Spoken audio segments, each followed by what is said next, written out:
j'ai vu un clash à la télévision qui m'a interpellé. C'était celui du général français Bernard Norlin face à un officier israélien. Et voici ce qu'il lui avait dit. Vous prétendez qu'Israël va amener la paix et l'harmonie au Moyen-Orient, mais regardez ce que vous êtes en train de faire. Vous êtes en train de semer la haine et la violence au Moyen-Orient. Vous avez embrasé le Moyen-Orient. Vous récolterez, monsieur, vous, la haine et la violence. C'est tout ce que vous allez récolter. C'est tout ce que vous allez hériter.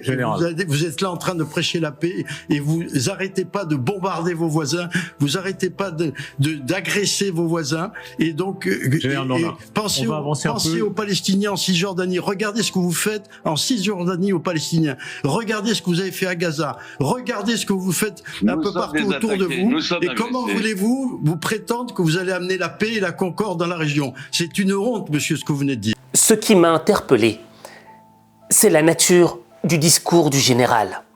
Il n'était pas d'ordre stratégique ou militaire. Il était d'ordre émotionnel. Il parlait avec le cœur. Arrêtez de semer la haine. Ensuite, l'officier israélien, sur le plateau, avait lui aussi délivré un discours à substance émotionnelle concernant les Iraniens. Aujourd'hui, le peuple iranien, je vous assure qu'il se fiche pas mal d'avoir d'électricité ou pas d'électricité, parce qu'aujourd'hui, il est sous la férule d'une dictature, une des plus horribles de l'histoire humaine, et je ne vois vraiment pas en quoi le droit international a quelque chose à voir avec ça. Bien sûr qu'ils s'en fichent d'avoir de l'électricité ou de ne pas avoir d'électricité. Bien sûr qu'ils s'en fichent que 150 fillettes étaient massacrées dans un bombardement, une faute de bombardement. Bien sûr qu'ils s'en fichent qu'on lui détruise toutes ses aciéries et ses universités et ses ponts et ses infrastructures. Je ne sais pas dans quel monde vous vivez, monsieur Jérusalemi. Moi, comme reporter de guerre, j'ai été dans beaucoup de guerres, très souvent sous les bombes, et je ne comprends pas votre manque total d'empathie à l'égard du peuple iranien, et d'ailleurs aussi à l'égard, je le dirais également, à l'égard du peuple libanais. Et palestinien. J'ai été abasourdi lorsque j'ai entendu cet officier israélien dire que, dans le fond, les Iraniens accepteraient bien de vivre sans électricité. Je veux dire, c'est pas logique. Je ne vois aucun peuple capable de sacrifier son confort au profit d'un autre peuple. Et le journaliste sur le plateau a bien répliqué. Mais ces derniers temps, je ressens une atmosphère d'hostilité envers le gouvernement israélien, notamment vers Benyamin Netanyahou. Et je pense que la quintessence de cette hostilité, on la retrouve dans le clash téléphonique qu'il y a eu entre Donald Trump et Netanyahou. L'alliance Trump-Netanyahou est-elle sous tension? Des sources citées par le média Axios dévoilent une partie du contenu de l'appel téléphonique. Voici ce qu'aurait dit Donald Trump à son homologue israélien. Tu es complètement fou. Tu serais en prison sans moi. Je te sauve la mise. Tout le monde te déteste maintenant. Tout le monde déteste Israël à cause de ça. C'est violent. Mais dans cette violence verbale, j'ai retenu 2 éléments. Le premier, c'est que, grâce à Trump, Bibi n'a pas été en prison. Et le second, c'est que tout le monde le déteste. C'est que tout le monde déteste Israël. Trump a osé dire une vérité qui est souvent cachée par les médias. Et en réalité, ces 2 éléments m'amènent à mon questionnement. Pourquoi Netanyahou est-il en train de détruire son propre pays en amenant à la fois une détestation extérieure des autres pays et en même temps en épuisant son propre pays dans une guerre? Parce qu'une guerre, c'est quoi? Ce sont des soldats qui ne travaillent pas, qui ne génèrent pas d'argent, qui ne nourrissent pas l'économie et qui sont frustrés dans une situation où ils savent qu'ils peuvent mourir du jour au lendemain. Et dans le fond, la réponse à ces questions, elle se trouve dans une masterclass que je vais partager maintenant avec toi, où on va voir en 3 points, 3 secrets les vraies raisons du pourquoi Netanyahou est-il en train de détruire son propre pays.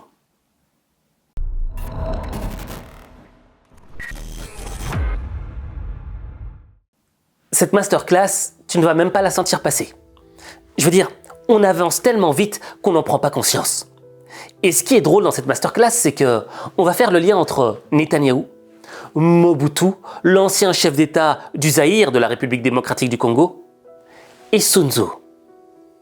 Et je te laisse découvrir le lien entre ces trois hommes maintenant. Et c'est là qu'on va en venir au secret numéro 1. Secret de Bibi. Et j'ai nommé ce secret Bibi, le mélange des genres. Pourquoi ? Bibi Netanyahou, c'est quelqu'un d'intelligent.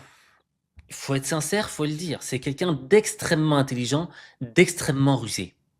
Et au fait, il est en train de faire un mélange des genres. Il joue sur différents échiquiers. Sur l'échiquier de l'enjeu stratégique, sur l'échiquier de l'enjeu diplomatique et sur celui de la politique intérieure. Je m'explique. Netanyahou est en mode survie. Il est en mode survie PLTK, mais il est également en mode survie personnel. Alors, PLTK, ça veut dire politique. Tu vois, c'est un raccourci que je mets. Il est en mode survie politique et en mode survie personnelle. Et je vais te le démontrer tout de suite. En mode survie politique, pourquoi ? Parce que sa coalition gouvernementale, elle est vraiment instable, elle est fragile. Et tu vois, il repose surtout sur la volonté, la décision de ces partis d'extrême droite. Et là, récemment, tu vois, il a bien transpiré parce que justement, il a réussi à sauver sa peau. Mais de ça. Pas retiré du programme. En plein cœur de la nuit, le résultat tombe enfin. Les députés israéliens rejettent l'idée d'une dissolution à une très courte majorité. Cela n'a pas été approuvé, ça sera retiré du programme d'aujourd'hui. La menace planait depuis plusieurs jours. Une telle dissolution aurait entraîné la chute du gouvernement de Benyamin Netanyahou et l'organisation d'élections anticipées. En cause, la question épineuse de la conscription des juifs ultra-orthodoxes. Ok. Donc tu vois, au fait, il l'a échappé belle. Et c'est vraiment Netanyahou, moi, c'est un homme, quand je vois son parcours politique, depuis que je suis gamin, tu vois, depuis 12 ans. Je me souviens, à l'âge de 12 ans, je me disais, mais ce mec retombe toujours sur ses pattes. Et c'est vrai, il retombe constamment sur ses pattes, tu vois. Il joue toujours très risqué.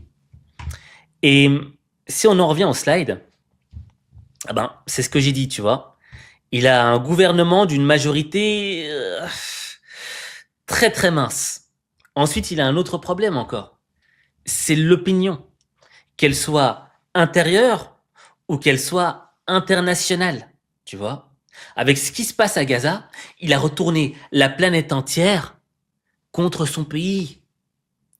Et il a tellement retourné la planète entière que même certains chefs d'État qui hésitaient parfois à condamner, aujourd'hui se lâchent complètement.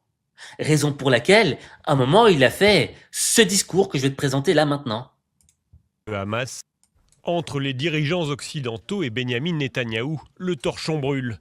Dans une déclaration en anglais jeudi soir, le Premier ministre israélien n'hésite pas à faire un parallèle entre le Hamas et les dirigeants français, britanniques et canadiens. Je dis au président Macron, au Premier ministre Carney et au Premier ministre Starmer, lorsque des meurtriers de masse, des violeurs, des tueurs d'enfants et des kidnappeurs vous remercient, vous êtes du mauvais côté de la justice, du mauvais côté de l'humanité et du mauvais côté de l'histoire. Ces dirigeants pensent peut-être promouvoir la paix, mais il n'en est rien. Ils encouragent le Hamas à poursuivre indéfiniment les combats. Bon, ici tu le vois bien, hein. C'est quand même un discours assez fort, surtout envers des alliés occidentaux.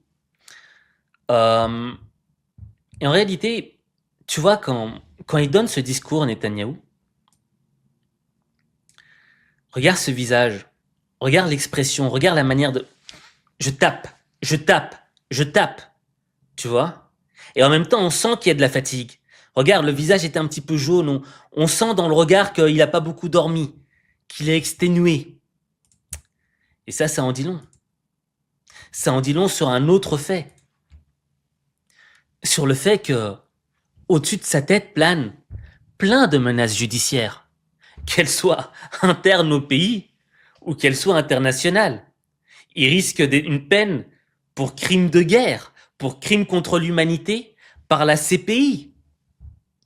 Et dans son pays, il risque même jusqu'à 10 ans de prison. Je te montre l'extrait où ils expliquent pourquoi est-ce qu'il risque jusqu'à 10 ans de prison. Leur Premier ministre est entendu ce matin. Un Benyamin Netanyahou en prisonnier menotté. C'est ce que réclament ces manifestants rassemblés à l'extérieur du tribunal où leur Premier ministre est entendu ce mardi matin. Après plus de 4 ans d'une longue procédure, le dirigeant israélien s'est vu refuser son énième demande de report. Le procès se déroule dans une salle d'audience souterraine et fortifiée et à Tel Aviv au lieu de Jérusalem pour des raisons de sécurité. Nous sommes ici pour exprimer notre soutien à l'état de droit, pour nous opposer fermement au fait que nous ayons un Premier ministre qui est à la fois un prévenu et un criminel de guerre. Donc tu vois à l'intérieur. Nous réclamons au Premier ministre de cesser la guerre, de ramener les otages, d'arrêter les massacres à Gaza, de tout arrêter. Il n'y a aucun mandat pour continuer la guerre. Un Premier ministre accusé de crime doit se déclarer inapte à ses fonctions. Alors ici, tu vois, cette dame, elle soulève des choses assez intéressantes parce que quand je regarde différentes émissions où il y a des experts justement qui parlent de ce sujet et disent le problème c'est que il n'y a pas d'objectif de guerre à Gaza. Il n'y a pas un objectif. Si c'est éliminer le Hamas, c'est quasi impossible, tu vois. Quasi impossible. Donc il n'y a pas d'objectif de guerre. Et au fait, on comprend bien que la guerre, c'est l'élément qui lui permet de se maintenir. Je vais t'expliquer après pourquoi, mais je te propose qu'on continue ensemble. Premier chef de gouvernement en exercice à comparaître au pénal, il est jugé pour corruption, fraude et abus de confiance. Son témoignage est censé durer 6 heures par jour, 3 jours par semaine pendant plusieurs semaines. Ce qui pousse ses opposants à s'interroger sur sa capacité à gérer en parallèle un pays engagé dans une guerre sur plusieurs fronts. Le Premier ministre, lui, s'est montré confiant à son arrivée, accompagné d'un de ses fils et de plusieurs membres de son parti Likoud. Des partisans qui contestent l'existence même des poursuites. Il est illusoire de faire venir Netanyahou ici en temps de guerre. C'est une preuve éclatante qu'ils essaient de renverser le Premier ministre, et pas par les urnes. Ils n'ont pas réussi jusqu'à présent, donc ils utilisent le système judiciaire, ici, dans cette commune qui tente de le renverser. Parmi les accusations, celle d'avoir accepté des cadeaux en échange de faveurs politiques. Des cigares, des bouteilles de champagne et des bijoux d'une valeur totale d'environ 186 000 €. Mais aussi d'essayer d'échanger des faveurs gouvernementales contre une couverture favorable de certains médias. Benyamin Netanyahou risque jusqu'à 10 ans de prison. Donc tu vois, la tête qu'il fait, je la comprends en fait. Le gars, il vit avec plein de problèmes dans la tête. Et donc, dans le fond, c'est la raison pour laquelle, soudainement, il décide de frapper l'Iran sans l'aval des Américains. Et ici, je vais lire cette phrase que j'ai écrite. Il frappe sans les Américains au moment exact où Trump entame une voie diplomatique avec l'Iran. Et alors que le monde entier est focalisé sur Gaza. Ça veut tout dire. Et moi, ça veut tout dire, mais qu'est-ce que ça veut me dire ? C'est la question que je me pose. Au fait, ce que ça me dit, c'est que d'abord, Netanyahou a compris une chose essentielle. L'opinion internationale, le monde entier, ne le voit pas comme le protecteur des Juifs ou des Israéliens. Non. Le monde aujourd'hui le voit comme le massacreur, l'homme de la guerre à Gaza. Et donc, cette perception mondiale et cette perception aussi à l'intérieur du pays, lui fait prendre un risque, tu vois, et augmente sa zone de danger, tu vois, parce que le monde va te détester, le monde ne te fera pas de cadeaux et t'es encore plus à risque de tomber. Et au fait, son objectif, en faisant la guerre aux Iraniens, c'est quoi ? Justement, c'est d'aller chercher un conflit plus grand, tu vois, où le vrai danger serait l'Iran, et non plus Gaza, non plus le Hamas. Et là, la guerre sonnerait légitime. Pourquoi? Parce qu'à Gaza, c'est faire la guerre contre des mecs qui sont en tongs, avec des trainings. J'ai vu des images sur Al Jazeera, j'étais choqué, tu vois. Le mec avec une arme, un bazooka, etc. Et il est en tongs. Et en même temps, là, c'est une guerre où ce serait lui le petit pousset, tu vois. Ce serait lui la petite victime face aux géants iraniens. L'Iran, c'est combien de population? Très bonne question. Je regarde en direct, je pense que c'est 80 millions, mais je suis pas sûr. Population Iran. Je le fais en direct. 91 millions d'habitants. J'étais à 10 millions près. L'Iran, c'est pas un pays. C'est un empire. C'est l'empire perse. Tu vois? Et c'est même pas un empire, c'est une civilisation. C'est encore pire, tu vois? C'est une civilisation de 3000 ans, de plus de 3000 ans. Tu vois? Donc, ça pèse lourd. Malgré qu'il y ait des sanctions économiques, on le voit bien d'un point de vue scientifique, ils sont hyper développés, d'un point de vue intellectuel. Je veux dire, pour faire des armes nucléaires, tu vois, pour avoir la capacité de même construire des centrales nucléaires, il faut en avoir là-dedans. Et enfin bref, en détournant le regard des gens, non plus vers Gaza, mais vers l'Iran, le grand méchant, eh bien là, il reprend le contrôle du narratif. C'est lui qui redessine l'histoire, si je peux m'exprimer ainsi. Et là, il peut se faire passer pour la victime. Mais regardez, ce sont une menace. Ils pourraient nous attaquer. Nous n'avons plus le choix. C'est notre survie qui est en jeu. Et en réalité, c'est une stratégie que je dirais assez risquée. Pourquoi? Parce qu'elle est très personnelle. Je dirais même très personnalisée.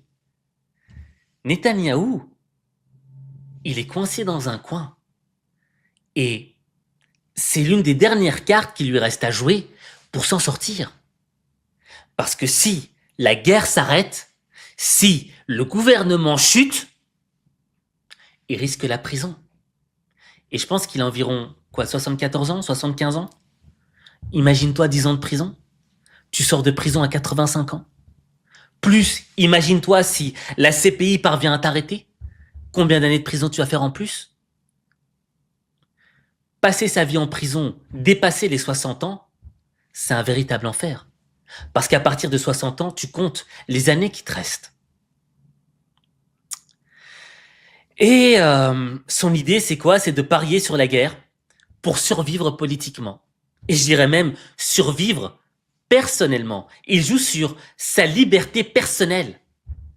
Et en même temps, ça nous met en danger. Toi et moi aussi.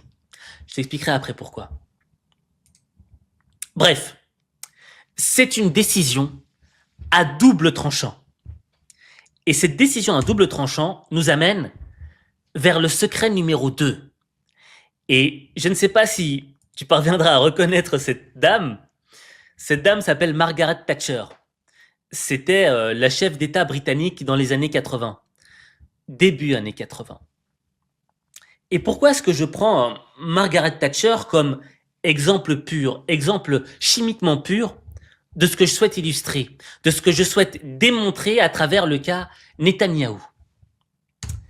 Madame Thatcher, elle était, vers le début de son mandat, très impopulaire.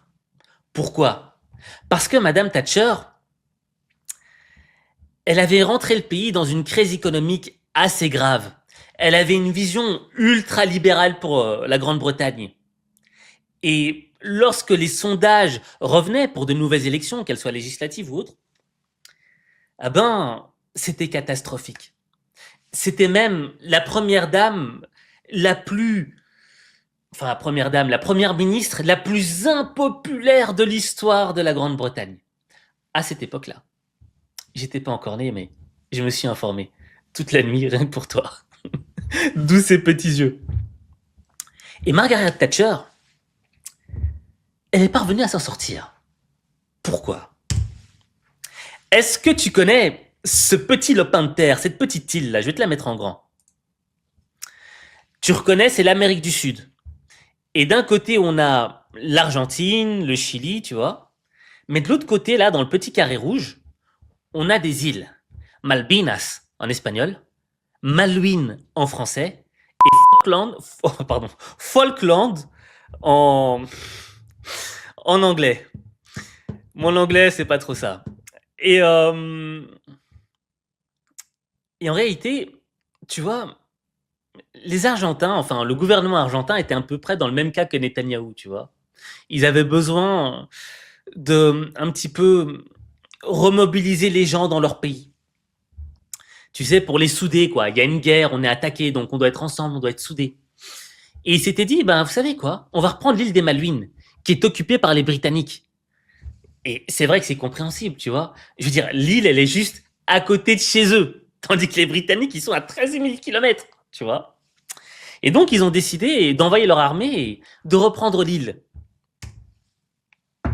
Mais la réponse de Margaret Thatcher fut fulgurante. Tout d'abord, elle a lancé une riposte militaire massive. Une task force navale à 13 000 kilomètres. Une task force navale, c'est extrêmement compliqué à mettre en place. Et ça coûte cher, ça coûte de l'argent. Mais pourtant, elle l'a fait. Pour une île qui était à 13 000 kilomètres. Et ensuite, au fait, elle a pris une opportunité. Elle a transformé cette crise en un moment de fierté nationale. En fait, je m'explique. Tu vois, cette guerre aux Malouines, elle représentait pas vraiment... Allez, il n'y avait pas besoin d'envoyer l'armée, tu vois. Il était possible d'avoir des pourparlers de paix et de trouver une solution à l'amiable. Tout était sur la table. Mais elle a refusé. Elle a refusé parce que elle a vu une opportunité. Une opportunité de redorer son blason. Une opportunité de réunir tout le peuple britannique derrière elle, derrière une cause qui est juste. Mais écoutez, peuple britannique, nous sommes attaqués de notre chair. Nous, l'Empire britannique. Et les Argentins qui viennent comme ça? Non, on peut pas les laisser faire. On va leur montrer qui on est. On va les écraser. Et effectivement, les Argentins n'ont pas fait long feu, tu vois. Et justement, après la guerre, la victoire a été ultra rapide. Et Thatcher, elle est devenue une héroïne nationale, tu vois. Pourquoi? Parce que elle a gagné la guerre aux Malouines. Elle a redoré le blason britannique. Elle a défendu le pays. Et sa popularité, c'est ça le truc de fou. Sa popularité a explosé de 25% à plus de 55%. Tu t'imagines? D'intention de vote. Et dans le fond, ben, elle a remporté haut la main les élections législatives. Est-ce que tu vois le truc venir ou pas? En réalité, elle aurait pu faire le truc, ok, on signe un accord de paix, vous pouvez rester dans cette zone-là, etc. Non. Elle en a fait un truc national. Pourquoi? Parce que lorsque tu rentres dans la guerre, il y a une loi métaphysique, de psychologie humaine qui se met en place. Le peuple devient docile. Le peuple se range derrière toi. Il y a de moins en moins de divisions politiques. Et quand c'est toi qui es à la tête de l'État, tu es vu comme l'homme ou la femme providentiel. On a besoin de toi. Tu es notre leader. On te suivra. Les dissensions politiques, on les laissera pour plus tard, pour après la guerre. Là, pour l'instant, on a besoin d'être unis avec toi, parce qu'on est tous derrière cette cause nationale qui nous unit. Et dans le fond, là, c'est un exemple chimiquement pur de ce que Bibi Netanyahou est en train de faire, ou plutôt est en train d'essayer de faire. Parce qu'entre les deux, effectivement, il y a une différence. Et cette différence, on va la voir dans le secret numéro 3. Alors, les yeux qu'il a à la Bibi Netanyahou, j'ai les mêmes. Je me reconnais dans les yeux, les poches et tout, je suis épuisé. Mais on va le faire et on va y arriver. D'accord? énergie, énergie. Alors, tu vois, c'est ici que tu vas découvrir le secret du lien entre Mobutu, Sun Tzu et Netanyahou. Cette question mystère que j'avais posée à la Perfora, à Fort Boyard. Mobutu le croyait, Sun Tzu l'avait prédit, et Netanyahou l'incarne. Allons-y. Allons plus loin. Revenons d'abord à la question précédente, la différence. Quelle est la différence entre Thatcher et Netanyahou, alors qu'ils ont pourtant utilisé la même méthode avec le même objectif derrière, tu vois? Eh bien, il y a une différence essentielle entre les deux. La différence, c'est que Thatcher a profité de la crise. En effet, ce sont les Argentins qui ont commis l'erreur. Ce sont les Argentins qui ont créé l'opportunité pour Thatcher. Et donc Thatcher, elle est maligne, elle est intelligente. Elle l'a saisie. Mais Netanyahou, là, les Iraniens, ils n'ont pas commis d'erreur majeure. Ils n'ont pas attaqué les Israéliens tout de suite, non. En plus, ils étaient en pourparlers avec les Américains. Le grand frère américain. Le parapluie de protection. Celui qui nous fournit des armes. Tu l'auras compris, Netanyahou a créé l'opportunité. Et c'est là toute la différence.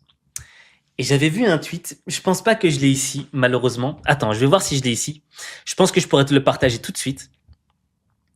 Alors, est-ce que je l'ai? Ah, j'espère que je l'ai parce que c'était un tweet. Ah, je l'ai. Ah, t'as de la chance. J'ai le tweet des Iraniens. Et les Iraniens, ils ont lancé un tweet ce matin que j'ai vu. Je crois que c'était vers 7h du mat ou 6h du mat. Tu vois, quand j'étais comme ça. Et voilà ce qu'ils ont dit.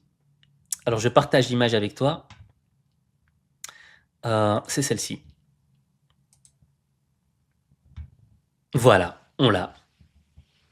Iran military. Remember, we didn't initiate it. Je sais pas si je le dis avec le bon accent, mais rappelez-vous, nous n'avons pas commencé. Nous ne l'avons pas initié, cette guerre. Et ça, est-ce que c'est une erreur politique de Netanyahou? Au fait, je pense que c'est pas une erreur. Il n'avait pas le choix. Netanyahou n'avait pas le choix. Je m'explique. T'as vu, je l'ai pris 1 heure après qu'ils l'ont publié. Hein. Pourquoi est-ce qu'il n'avait pas le choix? Tout d'abord, il faut qu'on étudie le profil psychologique de l'homme. Un homme extrêmement intelligent, rusé et stratège. Je te l'ai dit tout à l'heure. Moi, j'ai rarement... Cite-moi un autre homme politique qui est là depuis les années 90, qui est souvent chef d'État et qui, dans le fond, n'est jamais tombé malgré qu'il ait des casseroles. Il n'y en a pas beaucoup, tu vois. Peut-être j'ai Merkel. Merkel, elle marchait droit. Poutine, qui est là aussi depuis longtemps. Mais à part ça, j'en vois pas beaucoup d'autres, tu vois. Je te parle de gens qui ont une vraie influence, tu vois, sur un pays qui est vraiment puissant. Et donc, le truc, c'est que cet homme est en mode survivaliste institutionnel. Je te l'ai dit tout à l'heure. Survie politique, survie personnelle. Et donc, le gars, quand il pense, il n'est pas drivé juste par les intérêts de son pays. Non. Il est drivé par sa survie. Sa survie politique, son futur. Son futur personnel entre dans le game. Et ça, c'est pas moi qui le dis. C'est l'ancien premier ministre israélien, Ehud Barak, qui l'avait dit dans une interview. Et d'ailleurs, je l'avais passé dans une vidéo sur la mort de Yahya Sinwar. J'avais passé l'extrait. Une vidéo qui a failli sauter. Et au fait, ici, j'ai écrit un truc super important. Netanyahou considère l'État, les institutions, la guerre, la diplomatie, tout comme des outils pour prolonger sa propre longévité au pouvoir. Voilà. Dans le fond, l'outil politique, l'outil militaire devient un outil qu'on utilise pour nos propres intérêts personnels. Et elle est là l'erreur. Parce que ça se voit.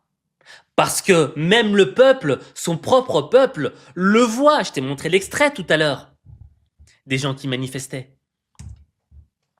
Et donc, la question c'est, pourquoi agit-il ainsi? La réponse, la question elle est vite répondue. La question est vite répondue, pourquoi? Parce que la fin justifie les moyens. L'homme, il ne peut plus perdre, il n'a pas le droit de perdre. Il n'a pas le droit de repartir en arrière, il ne peut plus reculer, il est coincé, il est acculé. Et donc, c'est là que j'en viens vers la réponse à déjà un premier élément. Mobutu. Mobutu, ancien président du Zaïre. Et moi, je me souviens, pour tous les Congolais qui nous regardent, et ceux qui connaissent l'histoire de Mobutu, j'avais mon copain congolais qui me disait, Aziz, tu sais, quand on était petit, on devait avoir 14 ans, 15 ans, il me disait, Aziz, Mobutu, il avait dit quoi? Il avait dit, le jour où je partirai, ce sera le chaos. Le jour où je partirai, le pays s'effondrera. Et dans le fond, ce message politique qui a été ancré dans l'esprit de beaucoup de Congolais le connaissent, ce message-là. C'est un message psychologique, un message qui a pour but d'être ancré dans l'esprit et de générer la peur. La peur de quoi? Au fait, je l'ai écrit, je l'ai étudié, ce genre de message, ce sont des dérives narcissiques. Des dérives narcissiques, pourquoi? Parce que on veut se légitimer. On veut démontrer qu'en réalité, le vrai héros, le vrai sauveur, c'est nous. Et là, on revoit un petit peu le côté Netanyahou. Netanyahou, au fait, et là, je peux pas le confirmer à 100%, mais d'après certaines de mes recherches, mais je suis pas sûr des sources, donc corrigez-moi en commentaire s'il le faut, il y a aucun souci. Il a dit qu'il voulait être le Churchill juif, tu vois. Il a envie de laisser une trace dans l'histoire. Et cette trace qu'il a envie de laisser dans l'histoire, c'est un petit peu celle du héros, du sauveur du peuple juif, de celui qui les aura protégés jusqu'au bout. Raison pour laquelle il a pris des décisions extrêmement fortes, des décisions qui ont choqué l'opinion mondiale. Mais il l'a fait pour le peuple. Le problème, c'est que il n'y a pas un réel alignement entre cette vue, qui est peut-être cette perspective, qui est peut-être sincère, son envie d'être un Churchill juif, et ses actions, parce que il y a une dérive, tu vois. Il y a une dérive sur les intérêts personnels. Donc, tu vois, il n'est pas totalement aligné avec cette vision qu'il a de lui-même. Et donc, ça, c'est le premier truc, tu vois, c'est si je ne suis plus là, demain, ce sera le chaos. Et ça rentre dans le cerveau des gens. Raison pour laquelle les gens ne veulent pas que tu tombes. Tu vois? Une dérive narcissique, mais qui débouche en réalité sur une stratégie de légitimation personnelle. Vous avez besoin de moi. Sans moi, basta. Bref, on a compris ce sujet-là. Et ensuite, on en vient à Sun Tzu. Alors Sun Tzu, c'est simple, j'ai pas rajouté de mots. J'aimerais vraiment que tu regardes ces images à fond, tu vois. Et si tu as lu Sun Tzu, je pense que tu sais de quoi je parle, l'art de la guerre. Si tu ne l'as pas lu, je pense même que tu pourrais comprendre ce qu'exprime ce message, enfin ces images. Ces images expriment une règle dans le livre de Sun Tzu. Il dit que, dans le fond, lorsqu'une bête féroce est acculée, qu'elle est coincée et qu'elle n'a plus aucune porte de sortie, c'est là qu'elle devient la plus dangereuse. C'est là qu'elle fait le plus de dégâts. Pourquoi? Parce qu'elle va se battre avec l'énergie du désespoir. Et quand tu te bats avec l'énergie du désespoir, tu donnes tout ce que tu as et même parfois, tu fais n'importe quoi. Et là, tu l'auras compris. Aujourd'hui, nous avons un homme qui est acculé. Un homme qui vit sa vie sur un simple fil et qui vit comme un équilibriste qui pourrait tomber à n'importe quel moment. CQFD. Le lien entre Mobutu, Sun Tzu et Netanyahou. Mobutu le croyait. Sans moi, le chaos. Netanyahou l'incarne. Sun Tzu l'avait prédit. Lorsque la bête féroce est acculée, elle se bat avec l'énergie du désespoir et elle est prête à faire n'importe quoi. Netanyahou l'incarne. CQFD.